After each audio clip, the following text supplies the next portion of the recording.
Hey guys, my name is Shai and this is Evermind Astro. This video is about Jupiter in Aries, the natal placement Jupiter in Aries. Also, if you have Jupiter in the first house. Also, if you happen to have Jupiter transiting through your first house, you might find some resonance here, right? You might pick up some of these traits or experiences while Jupiter is transiting through your first house, regardless of whatever sign that is, right? It's all about like blending the energies of Jupiter, of expansion, right? Of big expansion, and that energy of the first house of Aries, of the body, right? Of your primordial flame, your essence, your spirit, your soul, your inner fire, right? All of those. How do we blend this all together, right? How do we understand this? So this energy is like, this is like a lot of energy, right? This is huge energy. And just a few minutes ago, actually, while I was drinking my coffee and I was thinking about making this video, I felt like I couldn't get to it fast enough. I was like, let's go. Like, let's fucking go, right? Like, that's the energy here. And I just couldn't get to this fast enough. And I was just like scattering around trying to do this, right? I was just like, let's go, right? So that's, I think, definitely part of this, because I'm not normally so much like that. But, when I start tuning into the energy of one of these themes, right, I start experiencing it. So definitely big energy, definitely an energy of there can be impatience here. So let's actually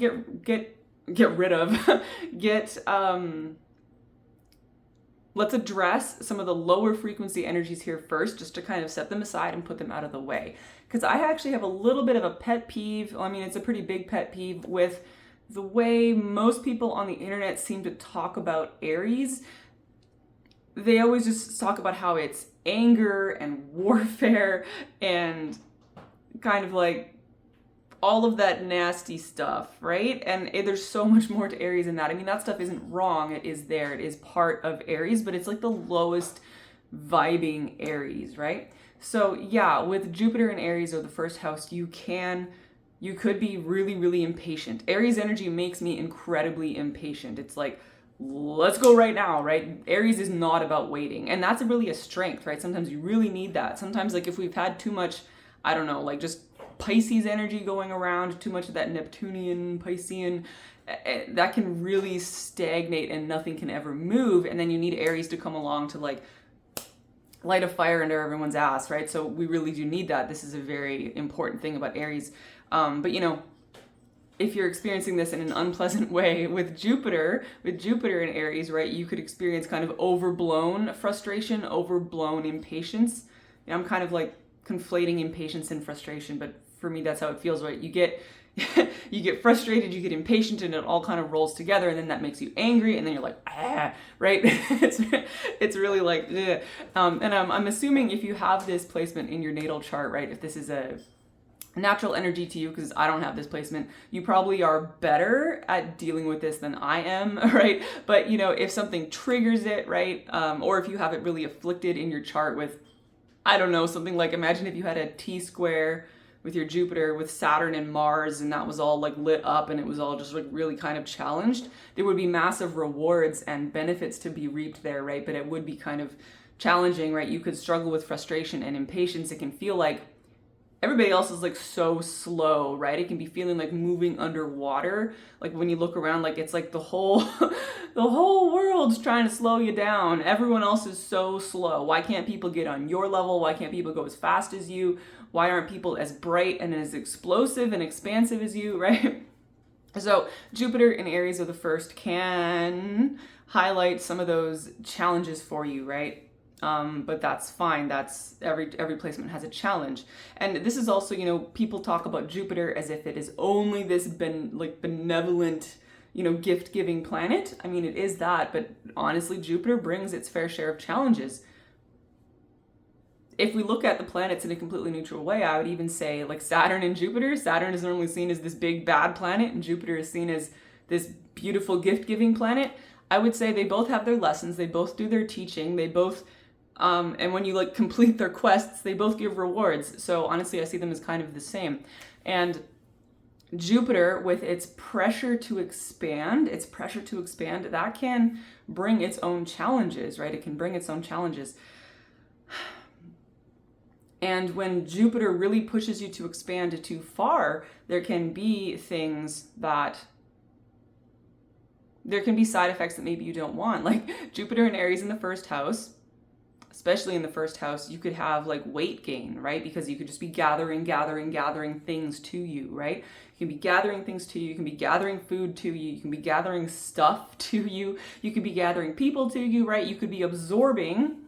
This is a big one, especially for all of you who are into, your empathic abilities, your psychic abilities, right? Your like really deep esoteric spirituality. You're like absorbing energies to you that maybe you don't want all of those energies, right? Maybe you don't want all of those energies, but you're attracting all of this stuff to you, and you're going to have to learn to like alchemize that and filter that, because Jupiter gathers everything to itself and then has to do the inner alchemy. So that will be part of your challenge, because you're never going to, unless you've got something with Saturn or Pluto going on that kind of helps you balance this out, right? You're not going to be great at rejecting stuff, right? You're not going to be great at rejecting stuff because that's not your style, right? The Jupiter and Aries style is to absorb and to attract.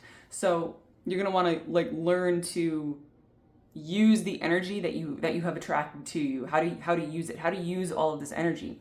You could struggle with using all of this energy, right? What are you going to do with it all? Especially if you have like a really like your sun or your moon conjunct Jupiter, right? Like really like Jupiter people. And some of you watching this, because if you're here because you've got your Jupiter in the first house, right? If it's on the ascendant, if you have Jupiter on the ascendant and then Jupiter rising, man, like these are Jupiter people, right?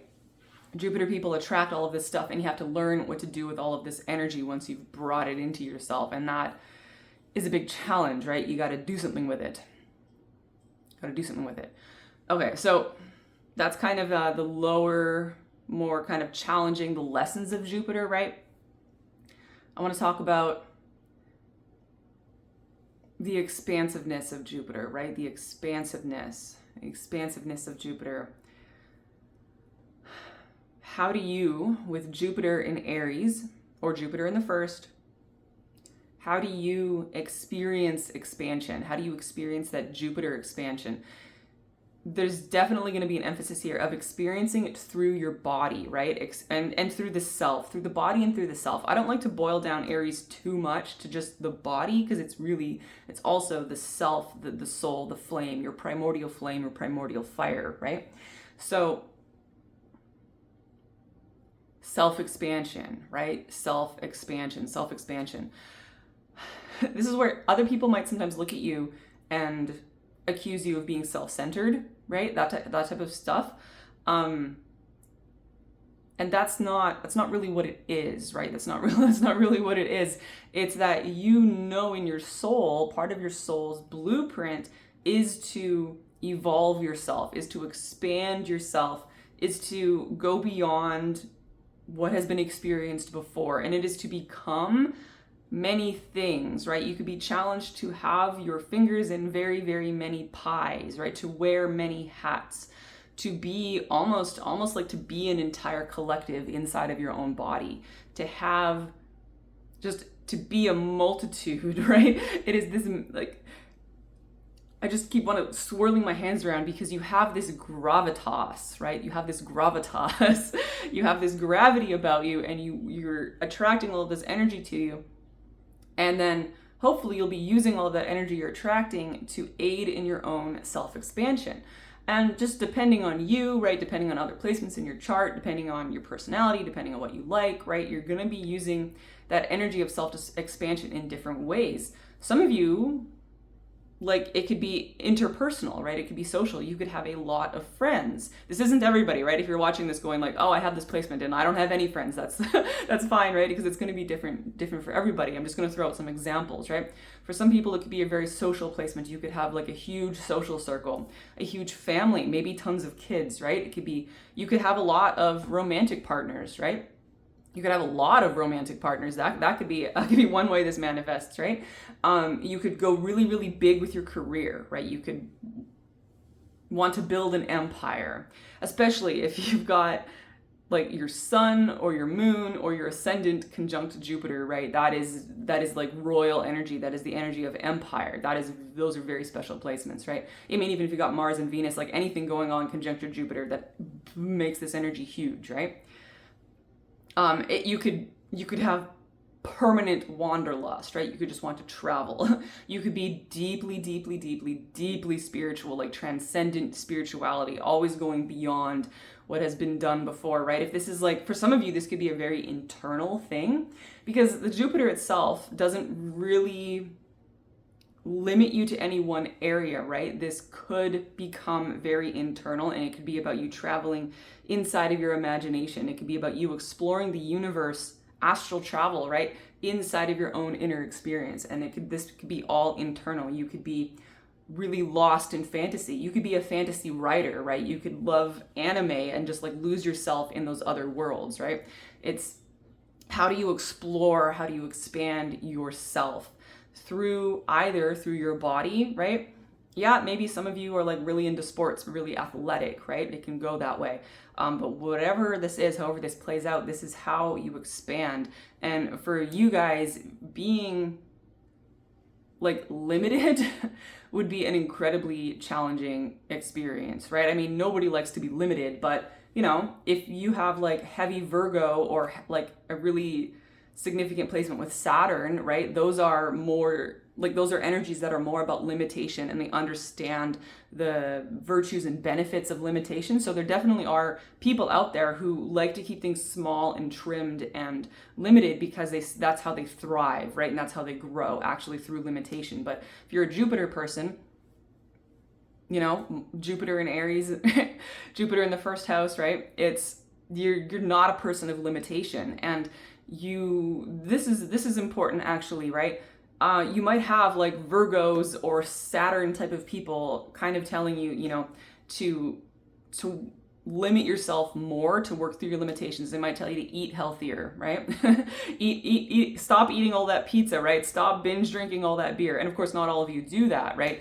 But they're like, you know, stop having so many sexual partners, stop traveling so much. You could have, you know, the Virgo Saturn, and those are just, you know, two little, like, it's not like all about Virgo and Saturn, right? But those are just two examples, right? You could have that type of people like advising you with best intentions to limit yourself, because that is their wisdom, that is what they know is helpful. But for you, limitation is never really going to be what's best. Even if you're eating too much, even if you're drinking too much, even if you're out there spending too much money, right? Jupiter people like to spend money. You like to live in this, you like to feel like expansive and free, and like things flow through you, right? So you could just be a lot, right? You could be a lot of energy, and you could be flowing a lot of energy out you. You could be doing a lot of things, and other people could look at that like you need to control yourself, right? And I mean, sometimes you might need to dial it back, right? Like if you weigh 800 pounds, you know, you might want to consider putting down the extra slice of pizza, something like that, right? You know, because it can go too far, right? And if your drinking is, you know, becoming a real problem, you might need to dial that back. So there can be times, you know, where you do need to dial it back, but you'll know what that is for you, right? But what I'm trying to get to here is that if you are not expanding in a way that is healthy and vibrant for you, you're going to shrivel, right? You'll shrivel. You will shrivel, and you will like decay and turn into nothing. So sometimes, you know, being a lot, doing a lot, being out there and like being big energy, sometimes even if it seems like it's a bit much, right? That might be better for you, for your soul, for your, you know, for your vibrancy, for your essence, for your flame, right? For making you feel like you are alive and thriving on this earth. You need to be expanding, and you need to allow yourself to kind of be a bit much, right? And you're not going to be everybody's cup of tea, right? You're not going to be everybody's cup of tea, but you need to be allowing yourself to be expanding, because otherwise you will shrivel, right? Otherwise you will shrivel. So that's basically the challenge of a Jupiter placement like this, to find how expansive can you be, how much can you be, how big can you be, how many different things can you be exploring at any given time. And know when you need to dial it back, right? For your own health, for your own safety, right? But not falling into all of these traps that you see other people talking about how you need to limit yourself and how you need to go small and how you need to play it safe, because it's not really you, and that's not what's going to allow you to thrive. So I don't know, have I made my point? I feel like I've been talking around the point, but my point is you guys are expansive beings. You need to be allowing yourself to expand, and if you limit yourselves too much, you will shrivel, and that won't be good for you. So, just the easy example is, maybe last Friday you drank too much beer and you ate too much pizza, and you're like, people are like, yeah, you should drink less beer and eat less pizza, right? Well, that's actually up for you to decide, right?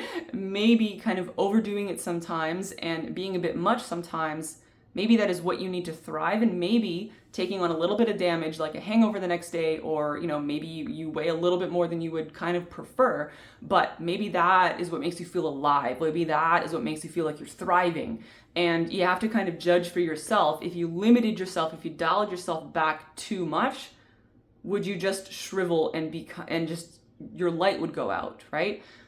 Don't allow your limitations, don't allow imposed limitations to snuff out your light, right? You have to find that happy medium where you are expanding and glowing and thriving and feeling alive without going so far that you're destroying your life, but without also dialing it too back that you're shriveling, right? That kind of, that temperance, right? And now if you think like Jupiter, if you apply it to the tarot, you think in Jupiter, you think in Sagittarius, you're thinking the temperance card in the tarot, right? If I just free associate a bit here, to find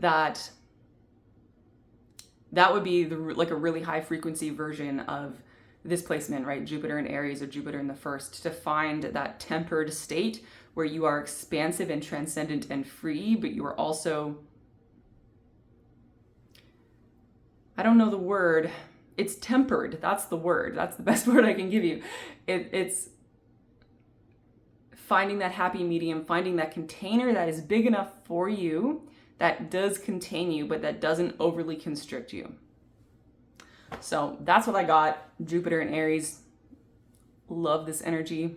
Super good. So I got all kinds of links down there, guys. If you want full moon and new moon videos from me, I'm doing an accelerated evolution container. Accelerate the evolution of your consciousness with the full moon and the new moon. It's, so $8 a month, 2 videos a month. Check me out. Other stuff. See my links. Talk to you later. Bye.